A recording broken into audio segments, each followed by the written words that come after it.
আসসালামু আলাইকুম। সবাইকে স্বাগতম জেনেসিস আউটলায়ারের পক্ষ থেকে। আমরা জেনেসিস এমআরসিবি টিম আপনাদের সাথেই আছি। আজকে আমরা মেডিসিন কি কনসেপ্ট বেস নিয়ে একটু কথা বলবো। আপনারা অনেকেই আমাদেরকে নক দিচ্ছেন কি কনসেপ্ট বেস নিয়ে, যে এই কি কনসেপ্ট বেসটা কাদের জন্য, এটা এফসিবিসির জন্য কাজে লাগবে কিনা, এমআরসিপির জন্য কাজে লাগবে কিনা, তারপরে এখানে কোনো কোয়েশ্চন সলভ করা হবে কিনা, এখানে ডেভিডসন পড়ানো হবে কিনা, এখানে পাস মেডিসিন পড়ানো হবে কিনা। তো এই বিষয়গুলো খুব সংক্ষেপে উত্তর দেওয়ার জন্য আজকে লাইভ সেশন আসা মূলত। প্রথমেই বলে রাখি আমাদের কি কনসেপ্ট বেসটি শুরু হবে আগামী 6 জুলাই প্রথম ক্লাসের মধ্য দিয়ে রেসপিরেটরি সিস্টেম। আপনারা যারা এখনো এনরোল হয় নাই তারা এনরোল হয়ে নিতে পারেন। আগামী 6 জুলাই আমাদের ফার্স্ট ক্লাসটি হবে। এবং প্রথমেই বলে রাখি যে আমাদের এই যে কি কনসেপ্ট বেসটি এটা হচ্ছে মেডিসিনের জন্য। যারা মেডিসিনে কেরিয়ার করতে চান, যারা মেডিসিন এফসিপিএস পার্ট 1 কিংবা এমআরসিপি দিতে চান, অথবা এবং মানে মেডিসিনের এসবি আপনি যেখানেই ফিক্স করবেন, এটা হইতে পারে এমআরসিপি পার্ট 1 পরীক্ষা, এমআরসিপি পার্ট 2 পরীক্ষা, এটা হইতে পারে এফসিপিএস পার্ট 1 পরীক্ষা, এটা হইতে পারে মিড টার্ম পরীক্ষা, এটা হইতে পারে ফেজে অ্যাডমিশন টেস্ট, এটা হইতে পারে বিসিএস মেডিকেল অংশ। মানে আপনার এসবি অংশটা আপনার জন্য একদম রিস্ক মুক্ত। এবং মেডিসিনের যত এসবিএ ক্লু গুলো আছে, সেই এসবিএ ক্লু গুলো আপনার মধ্যে এনরিস্ট আপনাদের এনরিস্ট করার জন্য আমাদের এই বেসটা, যাতে মানে কোনো মেডিসিনের এসবিএ কোয়েশ্চন আপনার জানার ভুলে অথবা খেয়ালের ভুলে যাতে মিস না হয়। আমরা অনেক সময় কি করি, অনেক ইনফরমেশন মুখস্থ করি, বক্সের পর বক্স মুখস্থ করি, অনেক কিছুই মুখস্থ করি, কিন্তু আসল যে জিনিসটা জানা দরকার সেই জিনিসটা আমরা অনেক সময় স্কিপ করে যাই। যেমন একটি এক্সাম্পল দিয়ে আমি আপনাদেরকে বলি, যেমন নিউমোথোরাক্সের বিষয়ে। আমরা সবাই জানি যে টেনশন নিউমোথোরাক্স হলেই ট্রিটমেন্ট হচ্ছে চেস্ট ইন্টারভিউ, কিন্তু পরীক্ষায় আসে অন্য কোয়েশ্চন। যে হঠাৎ করে একটা নিউমোথোরাক্সের পেশেন্ট আপনার কাছে আসলো, তার ব্লাড প্রেশার কমে গেছে, তার বয়স অনেক বেশি, মানে এটা বোঝাচ্ছে যে এটা টেনশন নিউমোথোরাক্স, মিডিয়াস্টিনাল শিফটিং হয়ে গেছে, ট্রাকিয়া শিফট হয়ে গেছে, হার্ট শিফট হয়ে গেছে। তো সবাই এখানে 90% আনসার কি দেয়, যে এটা কি করতে হবে, চেস্ট ডিং টিউব করতে হবে। কিন্তু এই পেশেন্ট যে হিমোডাইনামিক্যালি আনস্টেবল, আপনি চেস্ট ডিং টিউব একটা অ্যারেঞ্জমেন্টের দরকার আছে, একটা স্টেরাইল ট্রলি লাগবে, একটা সার্জন সেট আপ লাগবে, এক্সপার্ট সার্জন লাগবে, স্টেরাইল ট্রলি লাগবে, সব ধরনের ইকুইপমেন্ট রেডি থাকা লাগবে। তো এগুলো করতে করতে মিনিমাম 5 মিনিট সময় তো লাগবেই, 5 থেকে 10 মিনিট। কিন্তু এতক্ষণ তো পেশেন্ট আপনাকে সময় দিবে না আপনাকে। পেশেন্ট সর্বোচ্চ 1 থেকে 2 মিনিটের মধ্যে আপনাকে পেশেন্টকে সার্ভাইভ করাইতে হবে। তো সেই ক্ষেত্রে আপনি ইনস্ট্যান্ট পরীক্ষা আসে কি, আপনি ইনস্ট্যান্টলি কি করবেন।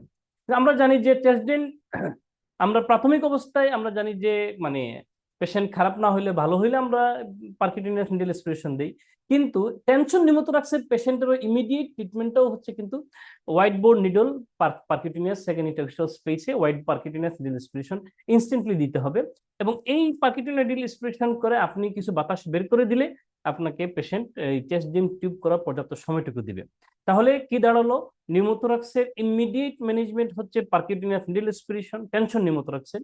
তো পরীক্ষায় কি জানতে চাচ্ছে, যে ডেফিনিটিভ ম্যানেজমেন্ট যদি জানতে চায় তাহলে চেস্ট ডিম টিউব, আর ইমিডিয়েট ম্যানেজমেন্ট জানতে চায় বা what will you do instantly, এটা যদি জানতে চায় তাহলে হোয়াইট বোর্ড নিডল দিয়ে পারকিউটেনিয়াস নিডল অ্যাসপিরেশন। তাহলে এই যে দেখেন, এই যে ক্লু গুলো, তাহলে মেডিসিনের যত ক্লু আছে, তো মেডিসিনের নলেজটা আপনার এফসিপিএস পার্ট 1 এর জন্য যা এমআরসিপি পার্ট 1 এর জন্য তাই।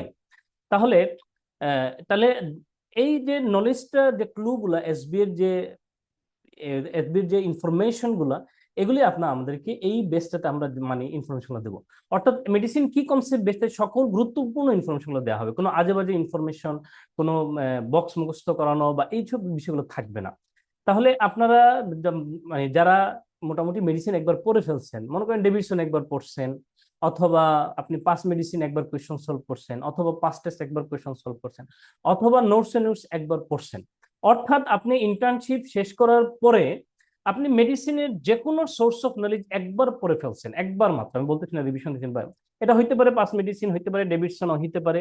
তাদের জন্য এই বেসটা, যে সামনে এফসিপিএস পার্ট 1 দিবেন, বা যাদের এফসিপিএস পার্ট 1 হয়ে গেছে এমআরসিপি পার্ট 1 দিবেন, যাদের এফসিপিএস পার্ট 1 হয়ে গেছে মিড টার্ম পরীক্ষা দিবেন, যাদের এমআরসিপি পার্ট 1 হয়ে গেছে তাদের এমআরসিপি পার্ট 2 দিবেন, বা সামনে এমআরসিপি পার্ট 1 পরীক্ষা দিবেন, অথবা সামনে এফসিপিএস পার্ট 1 পরীক্ষা দিবেন, তাদের সবার জন্য আমাদের এই মেডিসিন কি কনসেপ্ট বেসটা। এখানে আমরা পুরো মেডিসিনটা আপনাদেরকে, মেডিসিনের যত ইনফরমেশন ইম্পর্টেন্ট, যত ইম্পর্টেন্ট ইনফরমেশন আছে, যত ক্লু আছে, সবগুলো আপনাদেরকে ভালো করে ধরে দিব। এটা 1 নম্বর বিষয়। 2 নম্বর বিষয় হচ্ছে এখানে ইনফোর সোর্স, এই যে আমরা কি কনসেপ্ট বেস, এটা কি বেসিসে পড়ানো হবে। যে অনেকেই কোশ্চেন করবে এটা কি ডেভিডসন পড়ানো হবে কিনা, এখানে পাস মেডিসিন পড়ানো হবে কিনা। তো আমি আপনাদেরকে বলতেছি এটা মেডিসিনের কি কনসেপ্ট, সুতরাং এখানে ডেভিডসনটাকেও পড়ানো হবে, এখানে পাস মেডিসিনটাকেও পড়ানো হবে।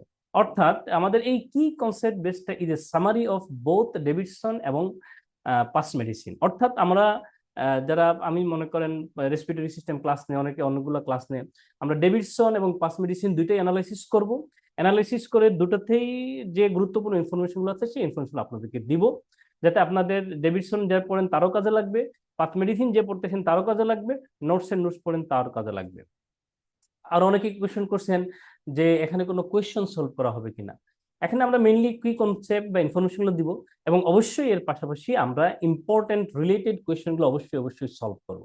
তাহলে আপনি এমন একটা বেস পাচ্ছেন যেখানে ডেভিডসন, পাস মেডিসিন সবকিছুর সামারি, এমন একটা বেস পাচ্ছেন যেখানে কোয়েশ্চন সলভ করা হচ্ছে, এমন একটা বেস পাচ্ছেন মেডিসিনের যে কোনো পরীক্ষায় আপনার সেটা কাজে লাগছে। এবং সেটা আপনারা সবাই জানেন, আমাদের একটা লিঙ্ক আছে মেডিসিন কি কনসেপ্ট বেচে, সেই লিঙ্কে ঢুকলে আপনারা বেসের বিস্তারিত তথ্য পেয়ে যাবেন। 11টা ইন্টারেক্টিভ সেশন হবে, এবং এটা অন্যান্য আপনাদের লং ব্যাচ বা রেগুলার ব্যাচগুলো যে পরিমাণ ফি নেওয়া হয় তার 5 ভাগের 1 ভাগও না এই ফিটা। খুব স্বল্প মূল্যে আমরা ফিটা রেখে, যাতে আমাদের সব ডক্টররা, মানে সামনে এফসিবিএস পার্ট 1 অথবা এমআরসি পার্ট 1 যত ডক্টর আছে সব ডক্টররা যাতে এই বেসটা মিস না করেন, তো তাদের উদ্দেশ্যে আমাদের এই বেসটা। তাহলে আপনারা আর দেরি না করে আমাদের সাথে সম্পৃক্ত হয়ে যেতে পারেন। আমাদের আগামী 6 তারিখ আমাদের এই বেসটি শুরু হবে ফার্স্ট ক্লাসের মধ্য দিয়ে। তো সবার জন্য শুভকামনা। এই বেচটা আপনাদের জন্য একটা গেম চেঞ্জার হিসেবে থাকবে।